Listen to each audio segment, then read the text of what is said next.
नांदगाव खंडेश्वर तालुक्यातील Mangrul चव्हाळा police station अंतर्गत येणाऱ्या शिवरा या गावात मोठ्या प्रमाणात अवैध दारू काढून विकण्याचे काम सर्रास सुरू होते। दारूचा महापूर येथे वाहत असल्याने गावातील युवा पिढी व्यसनाधीन गेली होती। दारू विक्रीच्या कामाला पोलिसांचे पाठबळ असल्याचे परिसरात बोलल्या जात आहे। त्यामुळे या गावातील शांतता व सुव्यवस्था धोक्यात आली आहे।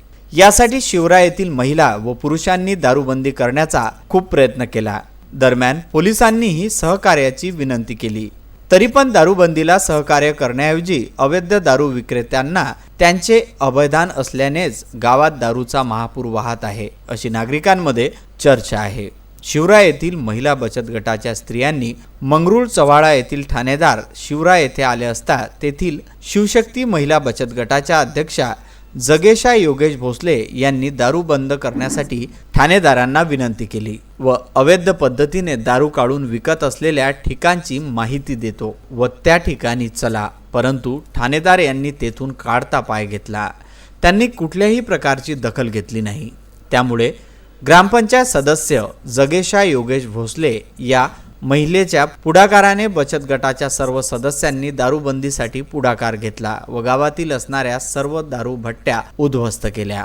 त्यामुळे या बचत गटाच्या महिलांनी दारूबंदीसाठी उचललेले पाऊल निश्चितच उद्याच्या युवा पिढीचे भविष्य वाचवू शकेल असे त्यांच्या प्रयत्नातून दिसून येत आहे। वरिष्ठ अधिकाऱ्यांनीही याकडे लक्ष केंद्रित करून दारूच्या महापुरापासून गावाला मुक्त करण्याची गावकऱ्यांनी मागणी केली आहे। त्यामुळे शिवरा येथील शिवशक्ती महिला बचत गट, जय शिवाजी महिला बचत गट, संकुलन महिला बचत गट व नंदनवन महिला बचत गट यांच्या पुढाकाराने महिला जनजागृती करून दारूबंदी मोहीम राबविली जात आहे।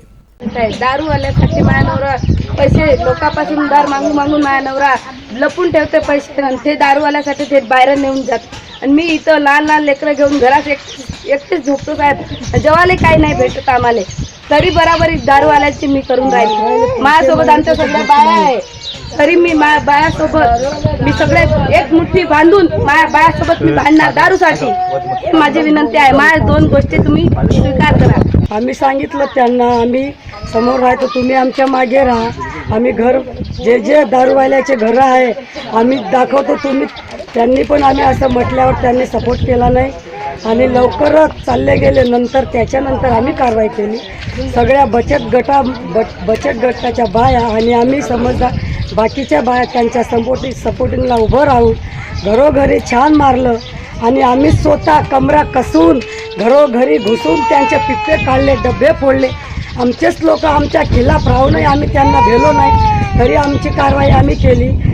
त्या कारवाईच्या नंतर पोलीस पाटील घरात लपले पण गावगाड्यात सल्ला देण्यासाठी नाही आले। आमचं म्हणणं असंच आहे की जेव्हा आम्ही एक फोन वगैरे करणार पोलिसांना तरी त्या फोनवर ते आलेच पाहिजे, नाही आले तर मग आम्ही वरचा कायदा करणार। याच्यासाठी सरकारने दक्षता घेण्याची कृपा करावी।